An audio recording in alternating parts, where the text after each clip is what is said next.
All right, we are live. Welcome back, everyone. J-Bone here for Smash This Podcast. Hashtag MLW Mondays. Cracking a cold one. Going to discuss some War Games Fallout with this review of MLW Fusion Major League Wrestling episode number 23. Quite the loaded episode.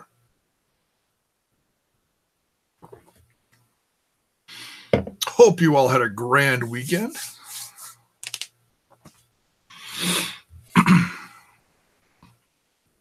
All right, so let's dive into this. Episode starts out with Conan in the ring with his boys, Pentagon and Phoenix. Looking casual, not in ring gear, so to speak. They're war paint, like Pentagon wears. I call it war paint because when he's kicking ass, he's always got he's at war with someone. They're holding the tag team championships there, and he's talking, and all of a sudden they're so rudely interrupted by Selena de la Renta. And accompanying her is Ricky Martinez, someone new that we've seen in MLW recently, working for her.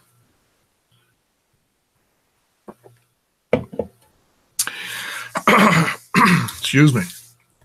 And she presents something that has been discussed quite heavily on social media over the last few weeks. MLW dropped quite an interesting tweet talking about Pentagon and Phoenix's future in 2019 and what could come next, spelled NXT. And I've discussed this a little bit, but what happened on TV here was, it made me, I was just kicked back here, relaxing, watching it, and it made me sit up straight. I was like shocked when this aired, or when I was watching this. I watch it through YouTube. I don't watch it on the TV. So she presents some contracts and says that she was in discussion recently with Hunter. Now, I don't know about you, but there's only one Hunter that I know. And he runs a little thing called NXT. So the fact that they actually said this blew my mind. Not a lot of other people will reference other companies, especially WWE, and especially if it's news that may or may not be true. In this case, whatever was presented right before Pentagon and Phoenix was not true, was not real, I should say. The discussion, I'm sure, at some point may or may not have been true. I don't think we'll ever know. It's been talked about a lot, though. So she says that if they sign the contracts, they can just walk away from MLW and they'll get English lessons and all this stuff provided for them, and that they'll have such a good future with Hunter. And that just this whole thing just blew my mind. I was like, wow, they're really doing this on here. Loved it. Absolutely loved it. And well, then Phoenix, if you listen closely right before he starts speaking, he goes, This is pitiful.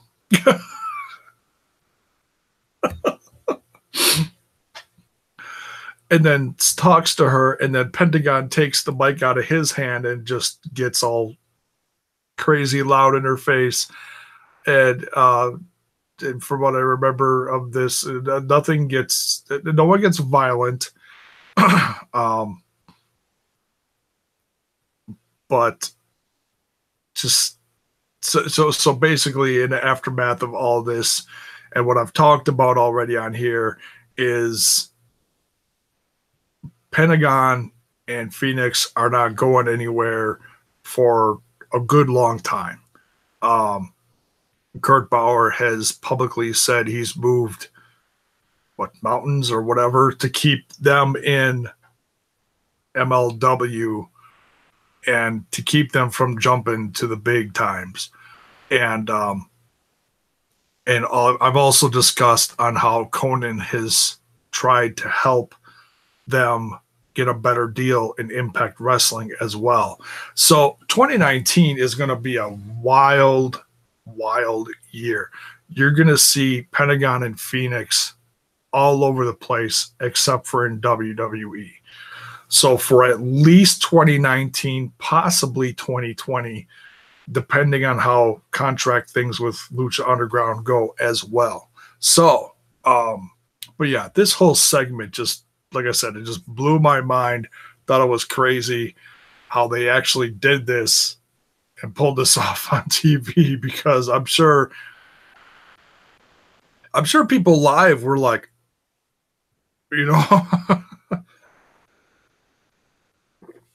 I know I would have been if I saw this live. I mean, we know the contracts that she put in front of them weren't real, but just the fact that they were doing this was like pretty interesting. Pretty interesting. But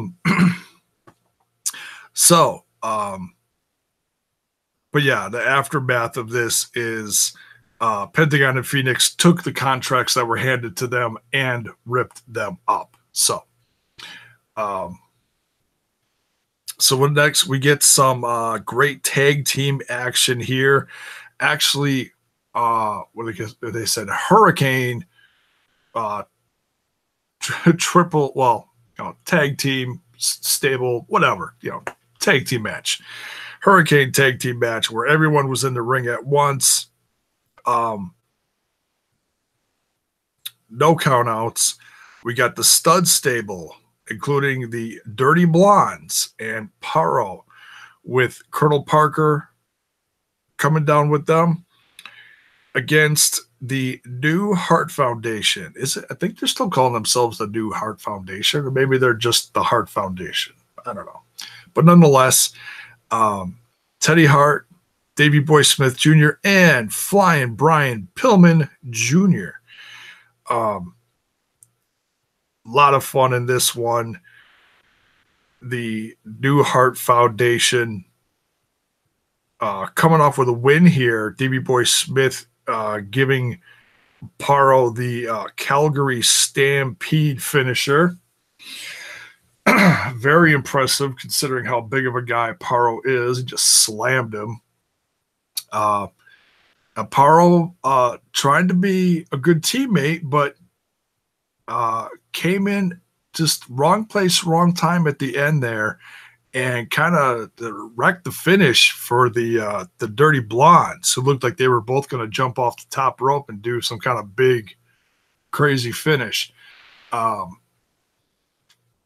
So yeah, just miscommunication there on the part of the Stud Stable in general with everyone. But the majority of the Stud Stable did not view this that way. Dirty Blondes and Colonel Parker getting in the face of Paro and basically cutting Paro down and letting him know that he was no longer to be part of the Stud Stable. Colonel Parker fires Paro, which then ensues a beatdown. So if this is you hate to assume these things, but if this is going to be like a face turn for Paro, or just the beginning of a singles run, or maybe he'll jump to the Team Filthy, maybe. I don't know. We'll have to see. We will see what happens and what's in the future for Paro. Big guy.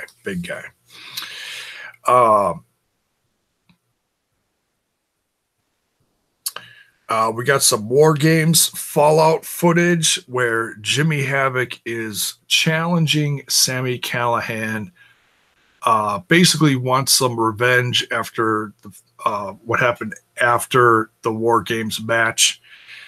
And later on in the episode, Sami Callihan accepts. So I'm not sure if we're getting that match next week. We might be. I didn't hear anything definite, but we'll see. We did get some definite confirmation on a few of the things we're getting next week, and I'll get to that in a little bit. Let's see. Next we get excuse me.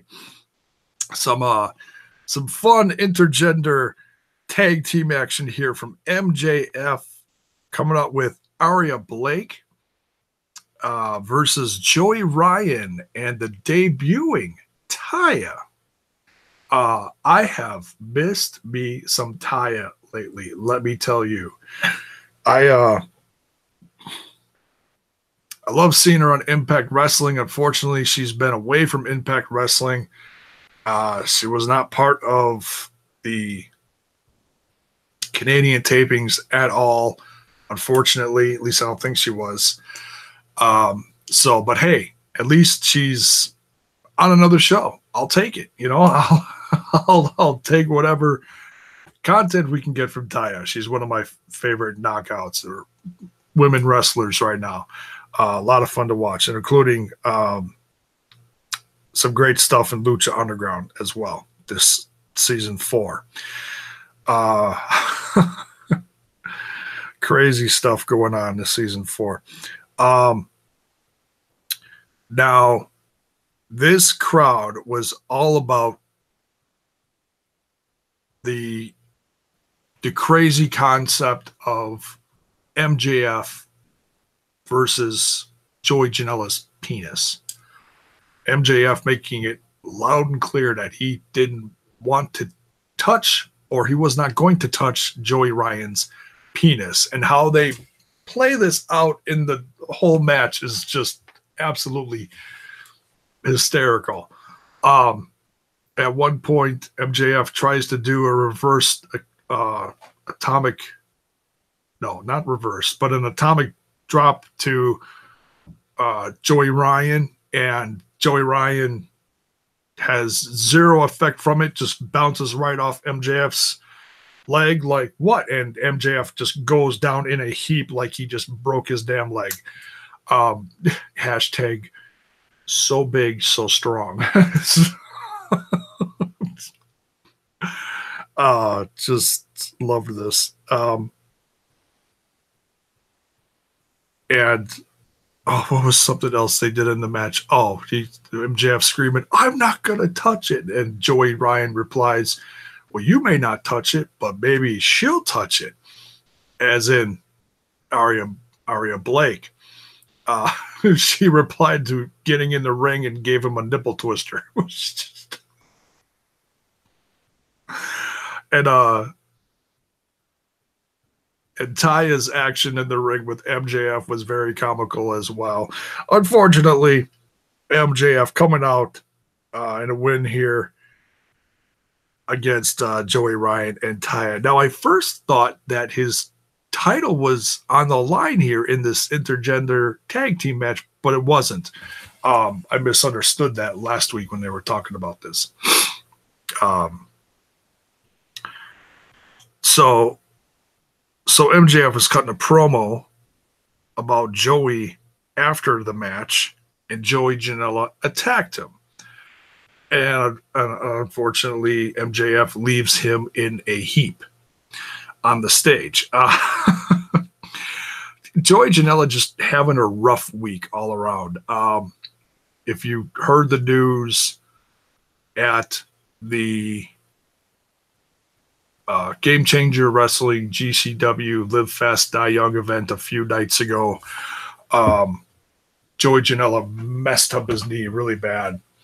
And I think he was getting an MRI today or tomorrow. I have not heard anything in the last, I'd say, day or so, the results of that MRI, if he's gotten it yet. So hopefully it's not as bad as he thinks he is, and he won't have to give up any current championships that he's holding. So nonetheless, best wishes to Joey. But yeah, very comical, very entertaining tag team match. The whole ball of wax with the lollipop and the oil, just the whole thing with Joey Ryan. I love it. It's just it's a little bit of sleaze in wrestling, all in good fun. Fun stuff. What's next here? Talked about Sami Callihan. Then we get the main event, PCO versus Brody King. Jerry is in the chat. What's up, dude? How you doing this Monday evening? These two guys brawling all over the place. Hell of a match. PCO is just unbelievable. He, for a guy his age and what he's doing, he also, and I've talked about other people having a storybook year as far as what they're accomplishing and being in several different television or company formats, being eyed all over social media and what they're doing, people's value going through the roof. PCO is another guy who's out there busting his ass all over the place, making a name for himself, having quite the comeback year, especially in this company. And now, unfortunately, no one came off with a win in this one. This one ended up in a double DQ because it got so physical, and they ended up just shoving the ref down. And, well, the ref's only going to take so much of that at his discretion and then just decide to, no, I'm not taking any more of this. I'm out of here, ringing the bell. This match is done.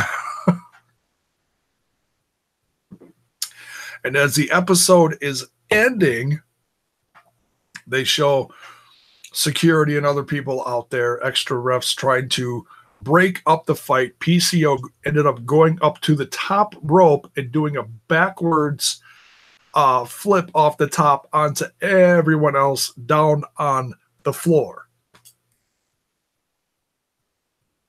Unflippin' believable. Flip. This guy is just crazy, and he's even doing suicide dives through the rope at 100 miles an hour out the ring. Doing them. Guys his age, you don't see guys his age doing this kind of stuff. It's crazy what he's doing. So all props to PCO, man. You're having a hell of a year. Stay healthy. Keep doing what you're doing. And I don't know what the hell you're doing with batteries in your garage, but my goodness. Have you seen the videos on YouTube on his channel? They're terrifying. I don't know what. They're just wacko. Certainly nothing I would do in my garage. So this ends, like I said, in a double DQ for roughing the ref. Now, next week, we are getting Low Key defending his championship against Phoenix. Cannot wait to see that one. And updates on the Fury Road card. That's coming up in October in just a week, 2 weeks, whatever it is. Tom Lawler versus Shane Strickland. Hart Foundation versus ACH, Rich Swann, and Marco Stunt. Marco Stunt. This guy is also a guy who's like all over the place. He had, and I've still yet to see exactly what he did at the Game Changer Wrestling show. I believe it was called Lost in New York City. I think something like that. Moonsault. Yes. Thank you, Jerry. I couldn't think of what it was called, but yes, moonsault from the top rope. Incredible. Did something in Game Changer Wrestling, ended up a week later on All In, which aired in front of how many people, live and all over the internet and on cable stations. So that was a huge help for him. Back in Game Changer Wrestling this past weekend, where I watched him win in a fatal four-way against 3 other guys. This kid is something else. He's a lot of fun to watch. I mean,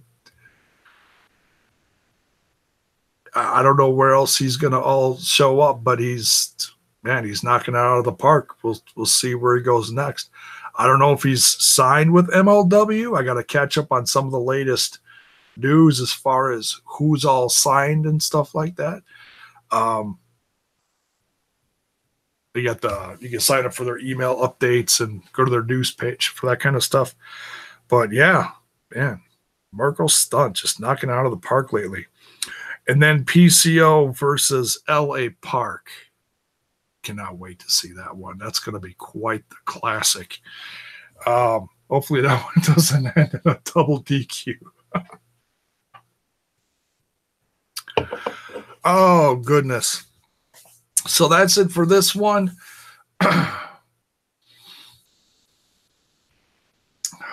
Jerry says, I remember that he was a part of the Battle Royal and All In. Yes, the over-budget Battle Royal. That was a lot of fun.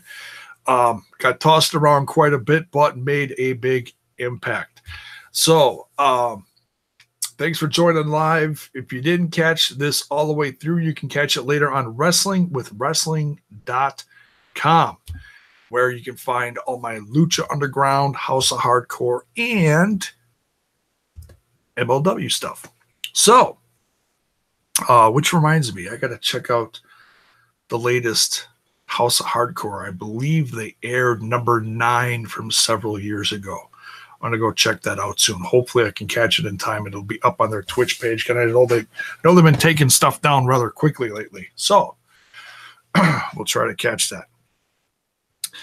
So what's coming up next? Oh, I just watched Night of the Dummies as well.